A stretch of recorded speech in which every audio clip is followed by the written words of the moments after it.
Bank of Canada increase interest rate again. जी हाँ, as you know कि जून 7 को बैंक ऑफ कनाडा ने एक बार फिर 25 बेस पॉइंट जो है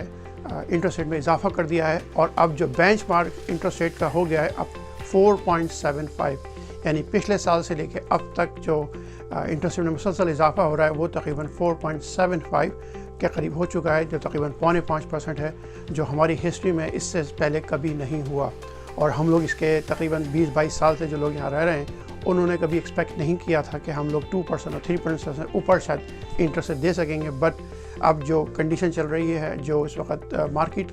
की कंडीशन है और इन्फ्लेशन रेट जो है जिस तरह बढ़ रहा है और ख़ास तौर पे जो ये यूक्रेन की वार हुई है, तो उस हवाले से बैंक ऑफ कनाडा का कहना है कि इन्फ्लेशन रेट का जो उनका टारगेट था वो अचीव हो नहीं पा रहा है, इसलिए हमें जो है इंटरेस्ट रेट में इजाफा करना पड़ रहा है। और जुलाई 7 पे जो आने वाला है हो सकता है उस पर भी, जुलाई 12 जुलाई को भी हो सकता है वो और इंटरेस्ट रेट में इजाफा करें। तो इस हम लोग डिस्कस करते हैं कि इस 3 जो फैक्टर हैं कि जो रियल एस्टेट मार्केट पे इस पर क्या असर पड़ने वाला है, इसी तरह हमारी लोकल मार्केट के अंदर और जो नए बायर हैं जो घर ख़रीदना चाह रहे हैं या जो अभी प्रोसेस में है उन पे क्या इसका अफेक्ट होगा। और जो सबसे मेन है जो होम ओनर्स हैं जिन्होंने लेटली घर ख़रीदा था, उनकी मोस्ट ऑफ जो हमारी कम्युनिटी के लोग हैं उन्होंने जो घर ख़रीदा था उस पर जो मॉर्गेज ली थी वो मोस्ट ऑफ लोगों ने जो है वेरिएबल मॉर्गेजेस हासिल की थी क्योंकि इंटरेस्ट रेट बहुत लो था। तो और वो एक उसकी वजह से पेमेंट हमारी मॉर्गेज पेमेंट काफ़ी कम थी। तो मोस्ट ऑफ जो सेलर थे उन सब ने जो है जो चूज़ किया था वो मॉर्गेज जो है वो वेरिएबल मॉर्गेज चूज़ की थी। तो सबसे पहले हम जिक्र करते हैं जो GTA की जो करंट मार्केट है उस पर क्या असर पड़ने वाला है। जैसा कि आपको मालूम है कि जब ये पॉज आया था 2 महीने का, उसके दौरान हमने मार्केट के अंदर एक जो है ना हलचल देखी और नई लिस्टिंग आना शुरू हुई और घर बिकना शुरू हो गए। उसके साथ जो हमने एक और जो इसका फैक्टर ये भी था कि जो बैंक्स थे उन्होंने लोअर मॉर्गेज रेट के ऊपर जो है लोग बायर्स को मॉर्गेज अप्रूव करना शुरू की। जो 3 इयर्स का जो फिक्स उस वक्त चल रहा था वो था 4.80 से लेकर 5.25 के दरमियान बैंक्स ने जो है अपने नए बायर्स को मॉर्गेज अप्रूव करना शुरू की। उसकी वजह से जो है और बहुत से लोग वेट कर रहे थे कि मार्केट में थोड़ा सा स्टेबल हो तो वो अपनी बाइंग शुरू करें। तो हमने देखा कि तकरीबन लास्ट 2 मंथ्स के अंदर एकदम मार्केट जो है तेज़ी में आई और नए जो लिस्टिंग आना शुरू हुई और मोस्ट ऑफ हाउसेस के ऊपर हमने देखा कि मल्टीपल ऑफर्स आना शुरू हो गई और ओवर आस्किंग प्राइस जैसे 1 साल पहले मार्केट चल रही थी वो एकदम वैसी तरह शुरू हो गई। तो इस पर अब जैसे जो ये इंटरेस्ट रेट बढ़ा है और नई जो न्यूज़ है ये कि जुलाई के अंदर भी bank of Canada interest rate बढ़ाएगा। तो अब देखना ये है कि ये जो इंटरेस्ट रेट बढ़ने से रियल एस्टेट के ऊपर की मार्केट पे क्या असर पड़ेगा। तो उसका तो ये है कि जो हम एक महीने देखेंगे और अंदाज़ा हो जाएगा कि उससे मार्केट किस तरफ जा रही है। तो दूसरी तरफ जो है जो बायर जो मार्केट में हैं उनके लिए एक था कि बैंक्स ने जो है लोअर मॉर्गेज रेट देना शुरू किए थे। तो और इंटरेस्ट जैसे आपको पता है कि रेंटल इस मार्केट इज़ वेरी हार्ड और बहुत ज़्यादा जो है हाई हो गई है रेंटल की मार्केट। तो लोगों का बायर्स का ख्याल ये था कि इससे अच्छा है कि हम जो है इतनी महंगी रेंट दें, उससे चाहे मॉर्गेज जो है वो ले ली जाए जो लोअर रेट पे मिल रही थी। तो उस पर अब देखना ये है कि अब जो नई मॉर्गेज जो इंटरेस्ट रेट बढ़ाया है उस पर बैंक वही पुरानी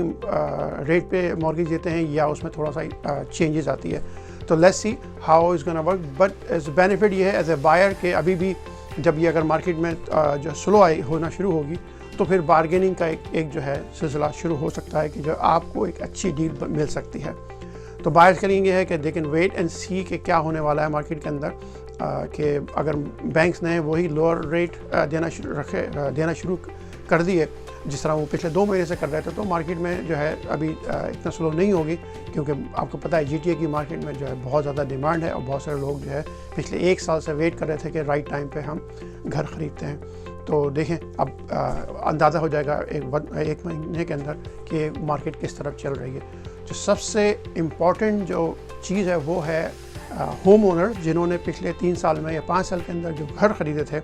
और मोस्टली जो हमारी कम्युनिटी के लोग हैं हम सब ने ज़्यादातर जो वेरिएबल मॉर्गेज ली थी, बिकॉज उस वक्त जो रेट चल रहा था वो अराउंड 2% और 3% के दरमियान में, और वो बेस्ट ऑप्शन था उस वक्त कि उसकी वजह से मॉर्गेज हमारी पेमेंट्स कम थी और लोगों ने इसलिए ज़्यादातर लोगों ने जो घर ख़रीदे थे वो वेरिएबल मॉर्गेज पे घर ख़रीदे थे। लेकिन जैसे पिछले साल से हम देख रहे हैं जो मुसलसल जो है बैंक ऑफ कनाडा ने जो इंटरेस्ट रेट में इजाफा किया है, अब उसकी वजह से तकरीबन हमारी जो मॉर्गेजेस हैं, जो वेरिएबल मॉर्गेजेस हैं, वो तकरीबन डबल हो गई हैं, या 1800 से लेकर 2000 का और इजाफा हो गया है। तो जो एक बहुत ही चैलेंजिंग टाइम है सेलर्स के लिए, होम ओनर्स के लिए, कि अब उनको डिसाइड करना है कि जिस तरह बैंक ऑफ कनाडा ने और ये इशारा दिया है कि आने वाले दिनों में हो सकता है वो इंटरेस्ट रेट में मज़ीद इजाफा करें। तो उसका बेस्ट ऑप्शन यही है कि लेट्स सी कि जो अगर आप अभी जो आपकी मॉर्गेज है उसको सपोर्ट कर सकते हैं कुछ और अरसे, तो आप देखिए कि उसमें आप सर्वाइव कर सकते हैं, तो बहुत अच्छी बात है। लेकिन अगर आपकी इनकम कम है और आपकी मॉर्गेज पेमेंट ज़्यादा हो गई है तो वो एक अलार्मिंग सिचुएशन है। उसके लिए दो ऑप्शन आपके पास मौजूद हैं। एक तो ये कि आप जो है उसको रीफाइनेंस करा सकते हैं, और रीफाइनेंस करा के यकीनन आपके पेमेंट में थोड़ा सा इजाफा ज़रूर होगा, लेकिन आपके हाथ में इन हैंड कुछ कैश आ जाएगा, तो आप 1 साल या 2 साल सर्वाइव कर सकते हैं। और अगर आपकी अभी लेटली घर लिया है, 1 साल के अंदर अगर इक्विटी इतनी बिल्ड नहीं हुई है, तो फिर और अगर आपकी इनकम कम है और आपके एक्सपेंस ज़्यादा हो रहे हैं, तो फिर आपके पास एक ही चॉइस रह जाती है कि आप उस घर को बेचें, क्योंकि स्ट्रेस से अच्छा है कि आप जो है पीस ऑफ माइंड रहने के लिए उस घर को बेच दें। आई नो नुकसान हो सकता है और जो है लेकिन आपको एक पीस ऑफ माइंड होगा, फिर आप you can start fresh in future. तो इस सिलसिले में अगर आपका कोई भी सवाल हो या आप चाहते हैं कि आपके घर की वैल्यू की आपको चाहिए, तो करंट वैल्यू जो भी हो उस वक्त जब आप मुझे कॉल करेंगे तो मैं आपको अपडेटेड इंफॉर्मेशन आपको प्रोवाइड कर दूंगा, ताकि आप अकॉर्डिंगली अपनी सिचुएशन के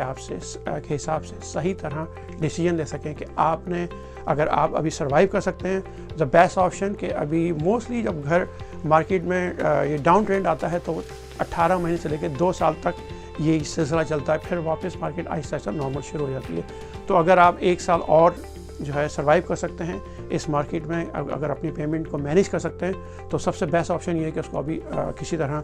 जो है सर्वाइव करें, और अगर बेसमेंट बना है नहीं तो उसमें उसको रेंट पे दे सकें और वहाँ से कुछ इनकम जो है जनरेट कर सकें। तो इस वक्त यही है कि as a home buy sellers के लिए इज़ अ चैलेंजिंग टाइम है यकीनन, but these are few option है हमारे पास, या तो हम रीफाइनेंस करा लें या सर्वाइव करें या अपने घर को बेच सकें। तो होपफुली इस वीडियो के ज़रिए आपको